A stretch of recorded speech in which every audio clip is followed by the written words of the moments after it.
আসসালামু আলাইকুম ওয়ারহমতুল্লাহি ওয়াবারাকাতুহু।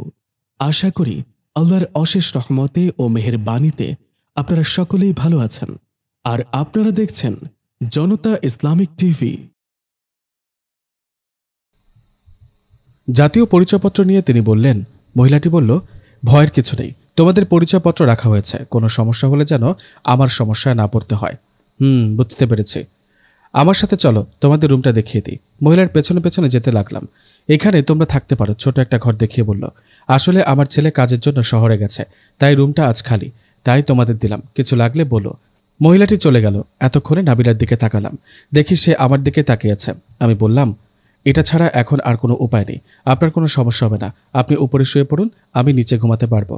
আপনার নিচে ঘুমানোর অভ্যাস আছে? অভ্যাস হয়ে যাবে, আর এক রাতে তো, আপনি ঘুমিয়ে পড়ুন। আপনি উপরে ঘুমাতে পারেন, কিন্তু মাঝে একটা বালিশ রেখে, বালিশের এপার আপনি আসতে পারবেন না, ওই পার আমিও না। আচ্ছা, আপনি ঘুমান। আমি আড়াল থেকে শার্ট খুলে একটা টি শার্ট পরে শুয়ে পড়লাম। সারা রাত ঘুম আর হয়নি, এপাশ ওপাশ করেই কেটে গেল। শেষ রাতে ভোরের আলোর হালকা রশ্মি ঘরের ভেতর এসে পড়ছে। সেই আলোতে আমি নাবিলার দিকে তাকিয়ে দেখছি, ঘরের সিলিং ফ্যানটার বাতাস শরীরে লাগেই না। নাবিলার কপাল বেয়ে ঘাম বের হচ্ছে, গোলাপি ঠোঁট, যেন সবসময় ঠোঁটের কোণে হাসি ফুটে থাকে, নরম দুটি ফুলা ফুলা গাল। বেশিক্ষণ তাকিয়ে থাকতে পারলাম না, আমার ভেতর যেন ঝড় বইছে। কখনো কি এমন রাত আসবে না নাবিলা আমার বুকে মাথা রেখে শক্ত করে জড়িয়ে ধরে ঘুমাবে? সব চিন্তার অবসান হলো নাবিলার প্রশ্নে। নাবিলা বলল, আপনি উঠে পড়েছেন, আমাকে ডাকেননি কেন? ডাকলে তো আপনার সুন্দর মায়াবী মুখখানা দেখতে পেতাম না। এখন চলুন গিয়ে ফ্রেশ হয়ে আসি। দুজন ফ্রেশ হয়ে বাইরে আসতে মহিলা আমাদের খাবার খাওয়ার জন্য অনুরোধ করলো। এক প্রকার জোর করে তিনি আমাদের সকালে নাস্তা করালো। নাস্তা শেষ করে ঘরে এসে সব গুছিয়ে নিয়ে বের হলাম। মহিলা বলল, বিকেলে যাওয়ার জন্য। অনেক জোরাজোরি করলো, কিন্তু থাকবো না বলে ওনাকে একটু আড়ালে নিয়ে কিছু টাকা দিয়ে আসলাম। যদিও নিতে চাইনি, কিন্তু তিনি আমাদের অনেক বড় একটা সাহায্য করেছেন। যাওয়ার সময় তিনি আমাদের পরিচয়পত্রগুলো ফিরিয়ে দিয়ে বলে কিছু মনে না করতে, আর বললেন পরবর্তীতে আসলে যেন তাদের বাসায় যাই। বিদায় নিয়ে চলে আসলাম। সিলেটের উদ্দেশ্যে রওনা দিলাম। গাড়িতে বসে নাবিলাকে প্রশ্ন ছুড়ে দিলাম, বাস নাকি ট্রেন? বাসে আমার লং জার্নিতে বমি পায়, আর ট্রেনে আমি ছোট সময় ছিলাম, একবার উঠেছিলাম, বড় হওয়ার পর আর ওঠা হয়নি। তাহলে ট্রেনে যাওয়া যাক, কি বলেন? আমার জন্য ভালোই, ট্রেনে ভ্রমণ করতে পারলে। সিলেট স্টেশন থেকে ট্রেনের টিকিট কাটতে গেলে টিকিট পাইনি। কাউন্টার থেকে শূন্য হাতে ফেরার পথে, এই যে ভাই, টিকিট লাগবে? শুনে পেছনে ফিরে দেখি একজন মধ্যবয়স্ক লোক। আমি বললাম, লাগবে। কয়টা লাগবে? কিছুটা অবাক হয়ে ভাবতে লাগলাম, যেখানে কাউন্টারে টিকিট নেয় সেখানে এই লোক টিকিট পেল কোথায়? ব্ল্যাকে তো টিকিট চলে যায় তাহলে। আসলে এটা বাংলাদেশই সম্ভব। যাই হোক, তিনি টিকিটের জন্য দ্বিগুণ টাকা চাচ্ছে। উপায় না পেয়ে নিয়ে নিলাম। দুজন পুরো স্টেশনটা ঘুরে এসে ট্রেনটার জন্য অপেক্ষা করছি। ট্রেন এসে প্ল্যাটফর্মে এসে ঢুকলো, ইঞ্জিন ঘুরিয়ে এসে দাঁড়ালো। আমরা উঠে গিয়ে সিটে বসলাম। ট্রেন ছাড়ার পর যেন সিলেটের সবথেকে বেশি সৌন্দর্য দেখা যাচ্ছে ট্রেনের জানলা দিয়েই। সিলেট, শ্রীমঙ্গল, শায়েস্তাগঞ্জ আরও অনেক জেলার প্রকৃতি অনুভব করতে করতে আমাদের গন্তব্যে পৌঁছালো ট্রেন। আগে থেকে বলে রাখায় ড্রাইভার গাড়ি নিয়ে অপেক্ষা করছিল। স্টেশন থেকে বের হয়ে গাড়িতে উঠে নাবিলাকে ওর বাসায় নামিয়ে চলে গেলাম বাসায়। আব্বা আম্মা অপেক্ষায় ছিল আমার। আব্বুকে ফাইলগুলো দিয়ে ফ্রেশ হয়ে আসলাম। আম্মু বলল, বাবা, তোর তো কালকে আসার কথা ছিল, তাহলে আজ কেন আসলি? এমনি আম্মু, সিলেট ঘুরে আসছে একটু। তোর আব্বু বলল, তোদের সাথে যে মিথিলা নামে মেয়েটা গিয়েছিল সে নাকি কালকের আগের দিনই এসে পড়েছে, সেখানে নাকি তুই আর নাবিলা ছিলি শুধু কাজের জন্য। তারপর ডিলটা ফাইনাল করে কালকে সিলেট ঘুরে রওনা দিয়েছি। তা ডিলটা ফাইনাল হয়েছে? আম্মু, হয়েছে। ওখানে ঘুরতে গিয়েছিস যে, নাবিলার ছবি তুলিসনি? না, তুলেনি, কিন্তু আমি লুকিয়ে কয়েকটা ছবি তুলেছি। দেখা তাহলে দেখি। এখন না, পরে দেখাবো, এখন খেতে দাও আগে, অনেক দিন তোমার হাতে খাই না। আচ্ছা আয়, টেবিলে বস, আমি খাবার দিচ্ছি। আব্বু আসলো খেতে। আব্বু জিজ্ঞেস করলো, তা কেমন লাগলো সিলেট? সুন্দরই লাগছে। আচ্ছা, ফাইল ঠিক আছে? ফাইল ঠিক আছে। শুধু সুন্দর লাগছে, এত কিছু করলাম, প্রেম হয়নি এখনো? আস্তে আস্তে বলল আব্বু। নীরব বলল, কিছু বললা? বললাম তুই একটা অপদার্থ। কেন, কি হয়েছে? একটা মেয়েকে তোর বোনের কথা বলতে পারছিস না? তুই অপদার্থ না তো কি? তুমি এই কথা বলছো? ছাগল, তোদের সাথে শুধু প্রেজেন্টেশন করতে মিথিলাকে পাঠানো হয়েছে, আর না হলে ওরে পাঠানো হতো না। আমি বলেছিলাম আরিয়ানকে ডিলটার জন্য সময় নিতে, আর তাই সে সময় নিয়েছে 3 দিন। আর তোদের সিলেটে ঘুরতে বলেছে। তোকে আর নাবিলাকে একসাথে ঘোরার সুযোগ করে দিতেই প্রেজেন্টেশন শেষে মিথিলাকে বলেছিলাম চলে আসতে। তাহলে এইসব তুমি ইচ্ছা করে করেছ? ছাগল, যে জন্য করেছি সেটাই তো করতে পারলি না। অপদার্থ না তো কি তুই? নীরব বলল, আব্বু তুমি কি রাজি? যে মেয়ে আমার ছেলেটাকে অন্ধকার থেকে আলোর পথে এনেছে, তাকে না মানার কি আছে? সত্যি তুমি এত সহজে মেনে নিবা আমি ভাবিনি। এখন কি আমি মেয়ের বাসায় প্রস্তাবটাও নিয়ে যাব? না আব্বু, আমাকে সময় দাও। আমার যেমন ভালো লাগা মন্দ লাগা আছে, তেমনি নাবিলারও আছে। আমি চাই ওর সাথে আরও কিছুদিন এইভাবে থেকে দুজন দুজনকে ভালোভাবে জানতে। আর আমি সময় করে ওকে মনের কথা বলে দেখি, তারপর তোমাদেরকে জানাবো। আচ্ছা, তোর যা মনে হয় তাই কর। গিয়ে নিজের রুমে বসে ল্যাপটপে নাবিলার পিকচারগুলো দেখছি। মেয়েটাকে খুব সুন্দর লাগছে। বারান্দায় গিয়ে একটা সিগারেট ধরিয়ে দাঁড়িয়ে রইলাম। সিগারেট শেষ করে ঘরে এসে বসে কিছু কাজ করে ঘুমিয়ে গেলাম। আমার দেরি হবে বলে নাবিলাকে অফিসে চলে যেতে বলে দিলাম। সকালে উঠে ফ্রেশ হয়ে অফিসে যাওয়ার পথে সবার জন্য মিষ্টি কিনে নিলাম। অফিসে ঢুকে সিকিউরিটিকে আমার চেম্বারে মিষ্টিগুলো রেখে যেতে বললাম। সে রেখে গেল। নাবিলাকে ডেকে বললাম, মিষ্টিগুলো সবাইকে বিতরণ করে দিবেন। আচ্ছা স্যার। যান। সবাই তো বলবে কিসের মিষ্টি, আপনি নিয়ে বিতরণ করেন। আমি একটু পর সবাইকে বলবো ডেকে কিসের জন্য মিষ্টি মুখ করানো হলো। আচ্ছা দাঁড়ান, আগে ম্যানেজারকে একটু ডেকে আনুন। জি স্যার বলেই চলে গেল নাবিলা। কিছুক্ষণ পর নাবিলা ও ম্যানেজার একসাথে চেম্বারে আসলো। এই মিষ্টিগুলো আপনারা দুজন সবাইকে বিতরণ করে দেবেন। ওকে স্যার, বাট কিসের জন্য সেটা কিছুক্ষণ পর আমি সবাইকে বলবো। এখন আপনারা সবাইকে মিষ্টি মুখ করান। Okay sir. দুজন মিষ্টি বিতরণ করতে ব্যস্ত। আমি সিসিটিভিতে সব দেখছি। আপনারা বলেন তো কিসের মিষ্টি হতে পারে? কিছুক্ষণের পর দুজন ফিরে এসে বলল, মিষ্টি বিতরণ শেষ, কিছু মিষ্টি বেশি হয়েছে। আমি সিকিউরিটিদের থেকে কল দিয়ে একজনকে আসতে বললাম।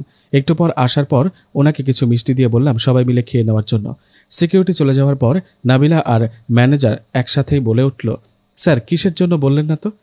কিছুক্ষণ পর সবাইকে বলা হবে। নাবিলা বলল, স্যার বিয়ের মিষ্টি নাকি? মিষ্টিতে হবে না কিন্তু, দাওয়াত চাই আমার। নীরব শুধু তাকিয়ে তাকিয়ে দেখছে, আর ওর হাসার সময় টানা টানা চোখগুলো দেখতে খুব ভালো লাগে। অন্য কেউ হলে এই কথা বলার পর হয়তো আমার রাগ কন্ট্রোল করে রাখতে পারতাম না। ম্যানেজার বলল, স্যার কিছু বলছেন না যে? চলুন আমার সাথে। সবাই আজ অফিসে এসেছে তো? স্যার সবাই এসেছে। কেন? না এমনি জানার জন্য বললাম আর কি। ও আচ্ছা। সবাইকে উদ্দেশ্য করে বলল, সবার মনে হয়তো এখন একটাই প্রশ্ন, সেই প্রশ্নের উত্তর দিতে এখন আপনাদের সবাইকে এখানে ডাকা। আপনাদের ভালোবাসা আর দোয়ায় আমার জীবনের প্রথম ডিলটা সুন্দরভাবে ফাইনাল হয়েছে। সেই উদ্দেশ্যে সবাইকে মিষ্টি মুখ করানো হয়েছে। আশা করি আপনাদের সহযোগিতায় এই কোম্পানি আরও ভালো কিছু করতে পারবে।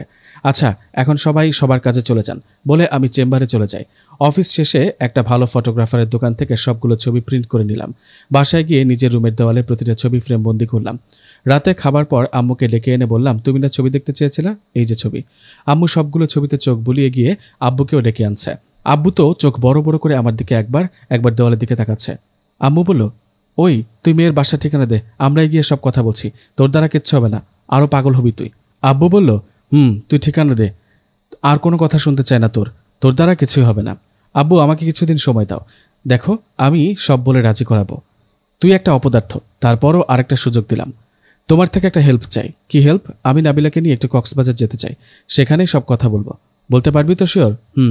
আচ্ছা আমি সব ব্যবস্থা করে দিব না, কিন্তু যাবি কবে? এই 2-1 দিনের মধ্যেই। আচ্ছা তুই নাবিলা মাকে বলে দেখ কক্সবাজারের কথা। আচ্ছা কালকেই বলবো। সকালে আর অফিসে যায়নি। নীরব নাবিলাকে নিয়ে লং ড্রাইভে চলে গেল। কোথায় যাচ্ছেন? আমার খুব ঘুরতে ইচ্ছে করছে, তাই একটু লং ড্রাইভে যাচ্ছি। তাহলে অফিসের কাজ করবে কে? আমার অনুপস্থিতিতে ম্যানেজার সব করবে। তা আমাকে বললে আমি না হয় অফিসে চলে যেতাম। তাহলে আপনার কাজ অফিসে না, আপনি আমার পার্সোনাল অ্যাসিস্ট্যান্ট, তাই আপনার কাজ আমার সাথে সাথে থাকা। আচ্ছা এখন বলেন কই যাওয়া যায়? আমি তো কিছু চিনি না, আপনার যেখানে ইচ্ছা যান। আচ্ছা। সারাদিন ঘুরে করে বিকেলে গেলাম একটা সিনেমা হলে। লাস্ট শুধু একটা হরর মুভি ছাড়া আর কিছুই নেই, তাই 2টো টিকিট কেটে সামনের দিকে গিয়ে নাবিলা আর আমি পাশাপাশি বসলাম। নাবিলা বলল, আমার এসবে ভয় করে, আমি হরর মুভি দেখতে চাই না। আরে কিচ্ছু হবে না, আমি আছি তো। নাবিলাকে খই ভাজা দিয়ে আমার পাশে বসিয়ে রাখলাম। কিছুক্ষণ পরই মুভি শুরু হলো। মুভির শুরুর দিকটা দেখে মনে হচ্ছে খুব ভয়ঙ্কর মুভি। নাবিলা খই ভাজার প্যাকেট আমার হাতে দিয়ে সে খুব জড়সড় হয়ে বসলো। মাঝে মাঝে 2-1টা দানা নিয়ে মুখে দিচ্ছে। নাবিলা দেখো, ভয় পাবে না, মুভি তো মুভি, আর আমি তো আপনার সাথে আছি, তাই না? নিশ্চুপ হয়ে শুধু তাকিয়ে আছে নাবিলা। মুভির মাঝে এমন একটা অ্যানিমেশন বানানো হয়েছে যেন মনে হচ্ছে ভয়ঙ্কর জিনিসটা বাইরে বের হয়ে আসছে। এটা দেখে নাবিলা আমাকে জাপটে জড়িয়ে ধরল। আমি ওর পেছন দিয়ে হাত বাড়িয়ে আমার মাঝে আরো শক্ত করে আগলে ধরলাম। এখনো পিচ্চি মেয়ে আছে, না হলে এই বয়সে এসে এইসব অ্যানিমেশন দেখেই এত ভয় পায়। নাবিলা আমার শার্টের কলার শক্ত করে ধরে রেখেছে। শার্ট থেকে মুখটা একটু উপরে তুলে আর চোখে মুভি দেখছে। নাবিলা এতটাই ভয় পেয়েছে যে সে আমাকে জড়িয়ে ধরে রেখেছে, ভুলেই গেছে। আমিও আগলে রেখে দিলাম আমার বুকের সাথে। মাঝে মধ্যে 2-1 দানা খই ওর মুখে তুলে দিচ্ছি, আর সে বসে বসে মুভি দেখছে।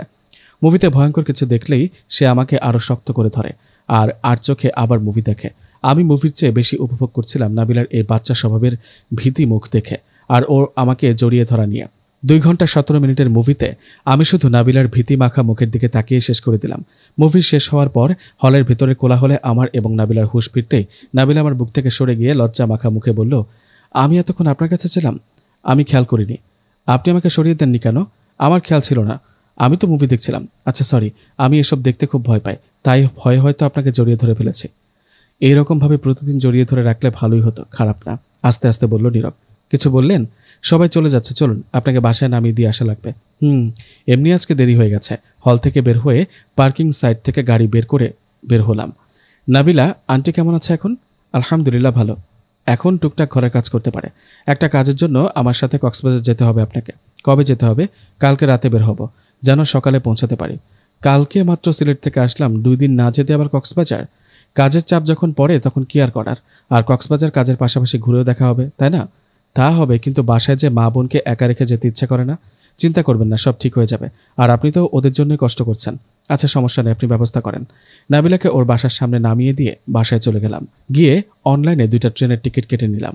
একটু পর আব্বু আম্মু ঘরে আসলো। আব্বু বলল, কিরে আজ নাকি অফিসে না গিয়ে কই গিয়েছিলি? একটু ঘুরতে গিয়েছিলাম। শুনলাম নাবিলাও নাকি আজকে অফিসে যায়নি, তোর সাথেই ছিল নাকি?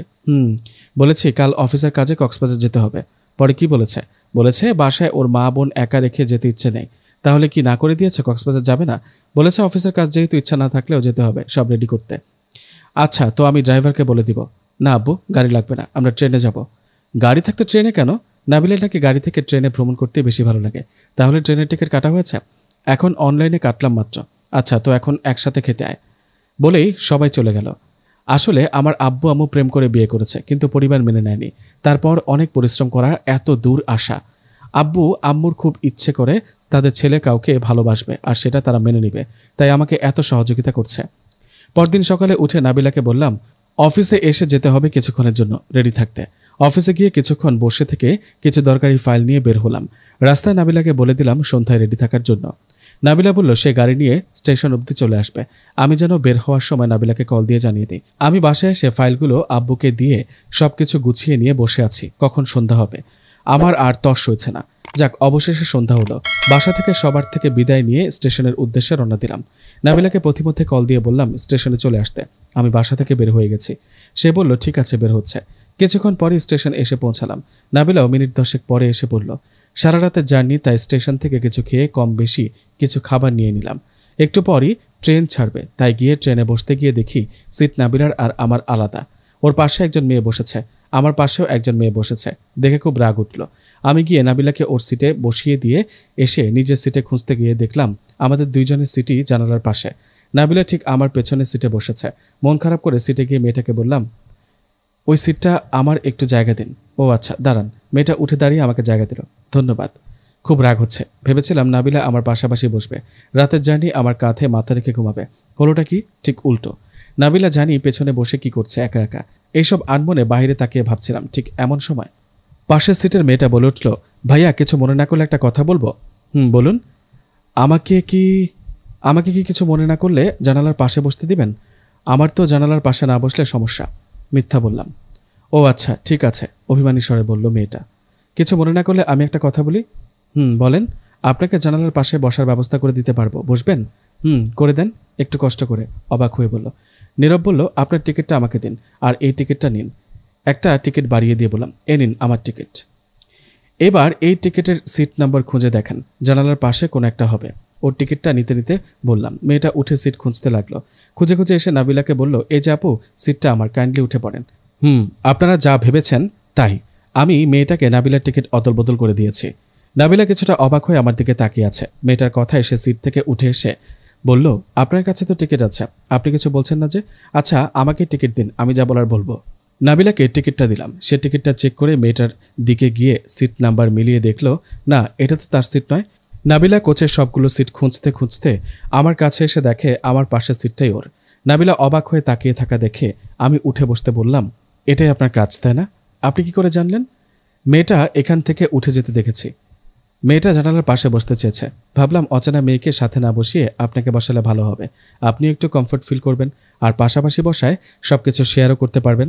তা অবশ্য ঠিক, এতক্ষণ ওইখানে রোবটের মতো বসে থেকে সত্যি বোরিং লাগছিল। একা কোনো জার্নি করতে মজা লাগে। কেউ তো থাকা উচিত সবকিছু শেয়ার করতে। জানেনি আমি একটু বেশি কথা বলি।